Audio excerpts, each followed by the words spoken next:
E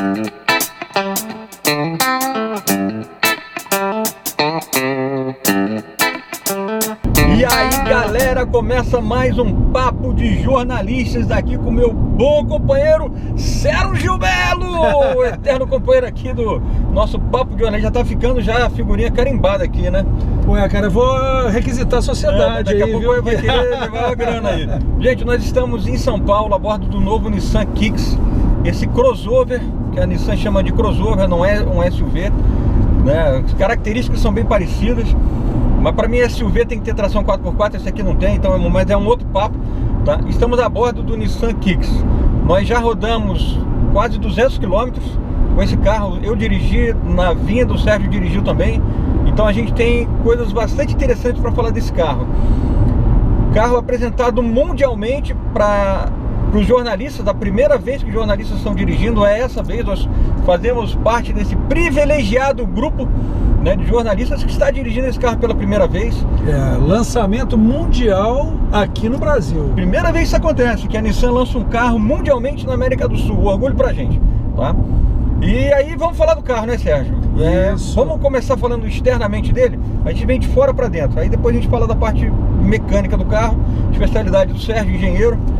O que você achou do visual do carro, velho? Bonito, eu gosto. Essas linhas aí, a escola oriental, né, o japonês, tem ido muito para esse lado de linhas fortes, vincos bem marcados, ângulos pronunciados, só que ele está dentro aí de um limite legal.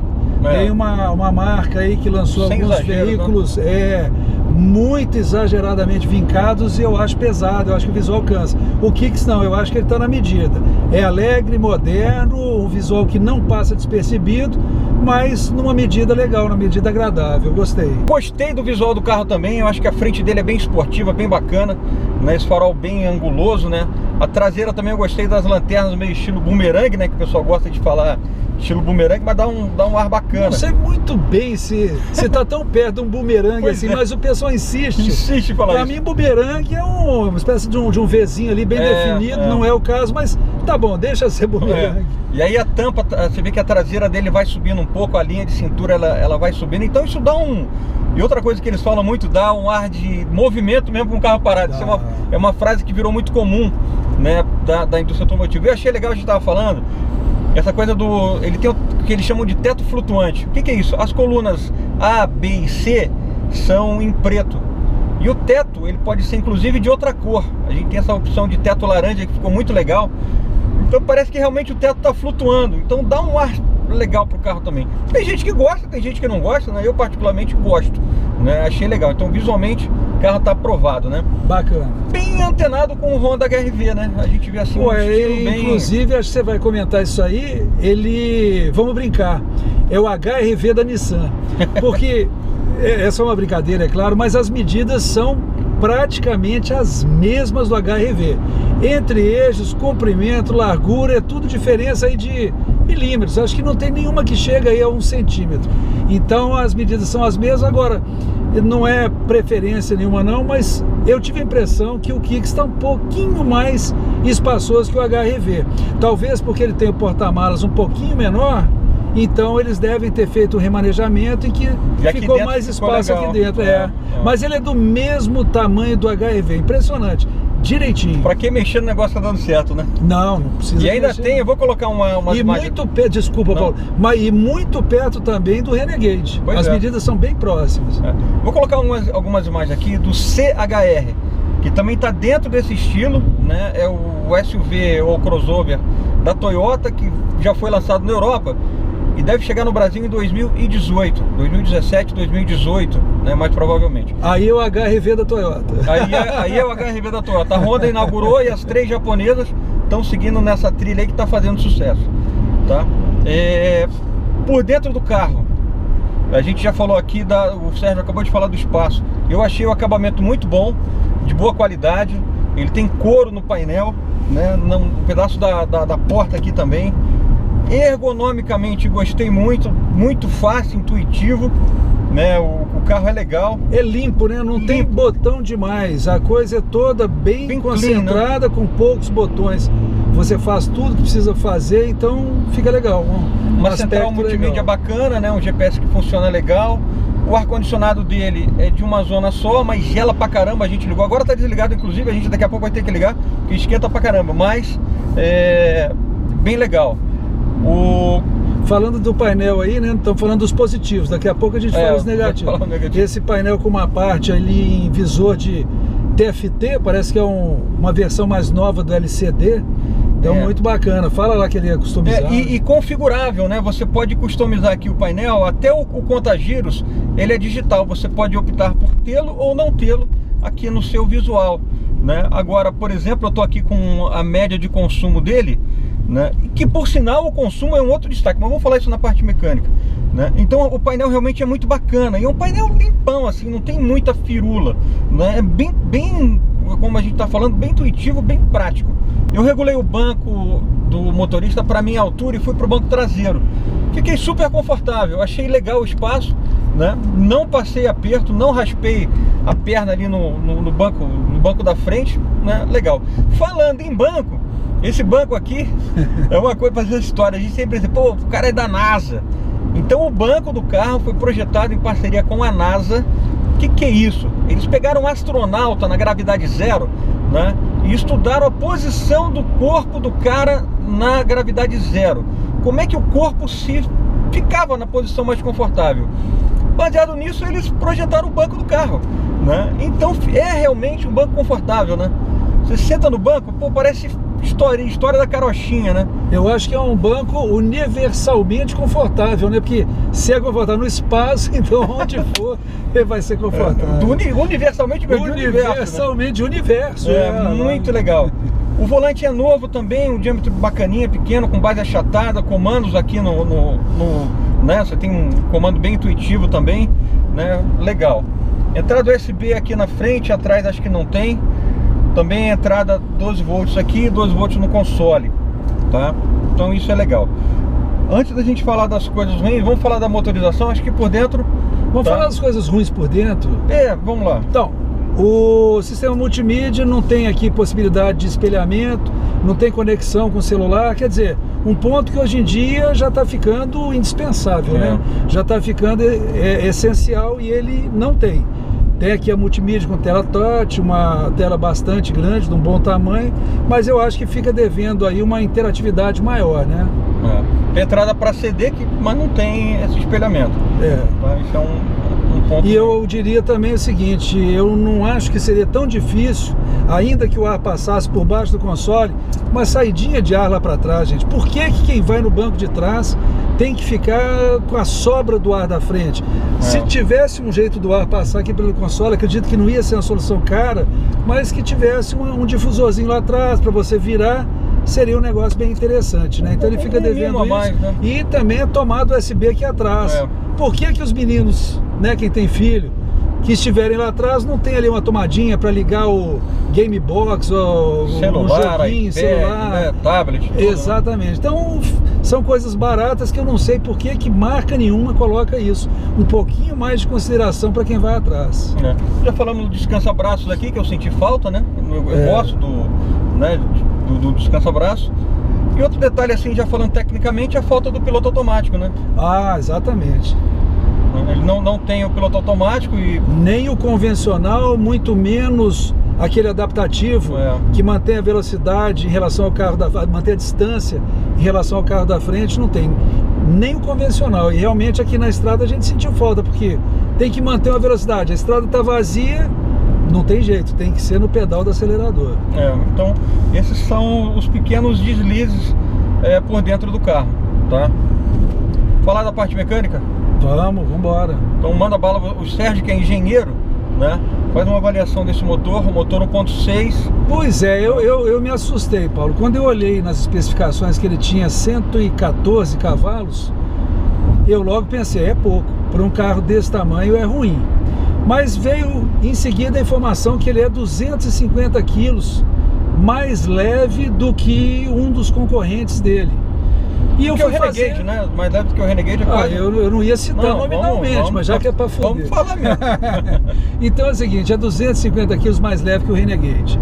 E aí eu fui fazer minhas continhas, peguei lá o bloquinho de notas E dividindo o peso dele pela potência, a gente chega que a relação nele é melhor do que a relação do Renegade. Ele perde um pouquinho para HRV, então embora ele seja o menos potente dos três, entre HRV, Renegade e o próprio Kicks, mas ele está numa posição intermediária por ser tão mais leve. Eu não me lembro dos números, mas ficou assim, o HRV o mais espertinho, tinha mais cavalos por quilo do que o Kicks e do que o Renegade. Agora, explicando, a versão flex do Renegade, que não haveria como comparar aqui um veículo movido a diesel, né? Esse aqui flex, comparar com o diesel do Renegade. Então a gente comparou com o Renegade Flex. Então é legal, falando sobre o desempenho, não sobra, é um desempenho bastante justo, não chega a faltar, eu acho que é um desempenho na medida. E vou falar, não ganho nada para dizer isso, eu não acho que está errado, tá pegando sol de novo ali, ó. Mas que não...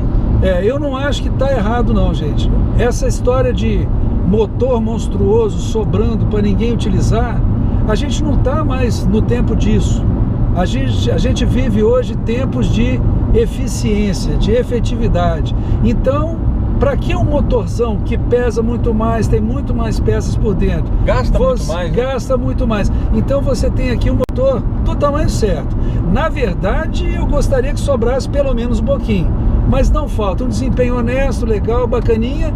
E se não fosse assim, nós não teríamos aquele consumo ali, acho que você já citou, né? Não, vou falar agora do consumo. Então vou deixar para o Paulo falar do consumo aqui, pessoal. Então, como o Sérgio falou, esse carro é equipado também com câmbio automático do tipo CVT, né? Aquele que você não tem marchas, né? Ela é uma variação contínua. A vantagem disso é que você tem uma aceleração mais constante, você não sente as trocas de marcha, a não ser quando você aperta a tecla Sport, que fica aqui na alavanca do câmbio, onde ele simula uma troca de marchas. Mas esse câmbio ele te dá mais conforto. A gente fala que o CVT ele dá uma meio que anestesiada no motor. Você não tem um ímpeto muito grande, mas ele é muito eficiente. Eu acho que para quem quer andar com conforto, e o que o Sérgio falou, eu acho que é fundamental. Hoje a gente busca, eu acho que eu busco, né? E você também que está nos assistindo, não é só desempenho, você tem que ter eficiência. Tem que ser um carro legal para você dirigir e, sobretudo, econômico, tá? Esse carro está marcando aqui, ó, na nossa média na estrada, 15,4 km com litro de gasolina. Ele já fez, na vinda a gente deu uma aliviada no pé, chegou a fazer mais de 17.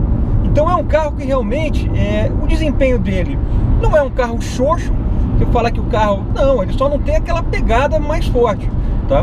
Mas o consumo dele é muito bom, né? Então isso vai te dar muito prazer quando você for abastecer no posto. Você pode até não ter aquele prazer muito grande na hora de acelerar, mas na hora que você for pagar a conta no posto, você vai ter realmente um prazer muito mais vantajoso, eu diria, né? O preço desse carro, ele custa R$ 89.990, R$10 para bater a casa dos 90 mil.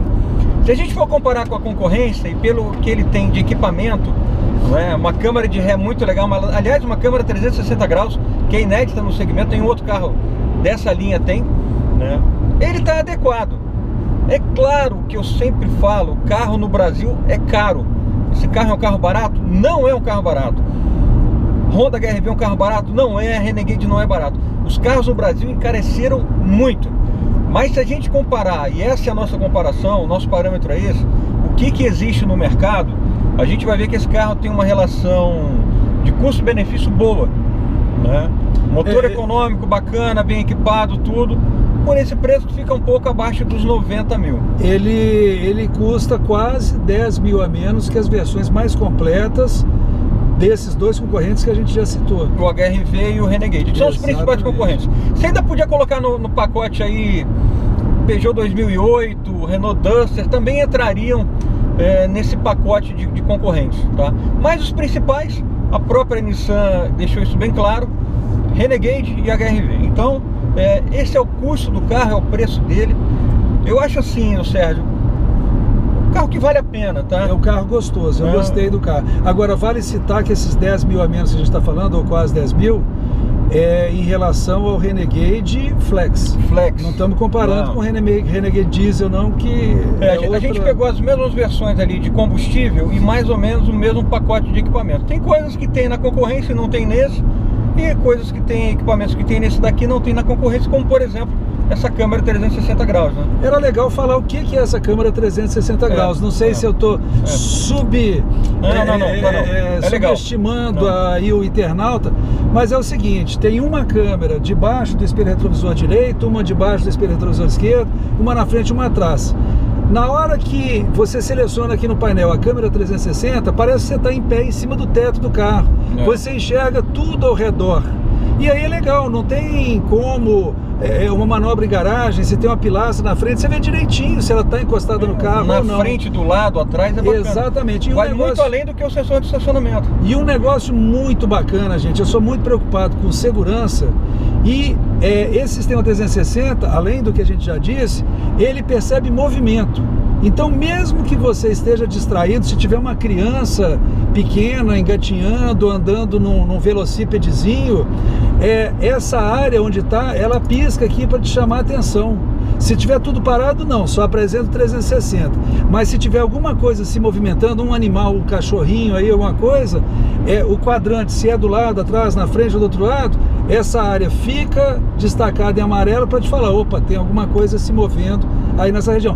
Muito legal. A gente não tem tanta informação, mas a estatística diz que existe muito acidente com criança quando a pessoa está manobrando e às vezes não enxerga. Não tendo um recurso desse, às vezes você não vê. Show de bola. Sérgio, considerações finais. Está bem servido de airbags, se me lembro bem, são 9 airbags, e eu acho que ele fica devendo alguns sistemas que na verdade não são da categoria dele, mas a gente já acha que são coisas que estão ficando imprescindíveis ou muito desejáveis.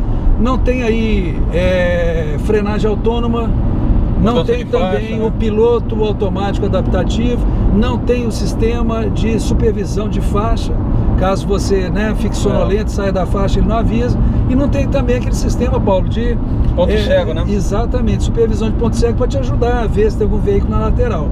Mas vamos lembrar que os concorrentes diretos também não tem isso.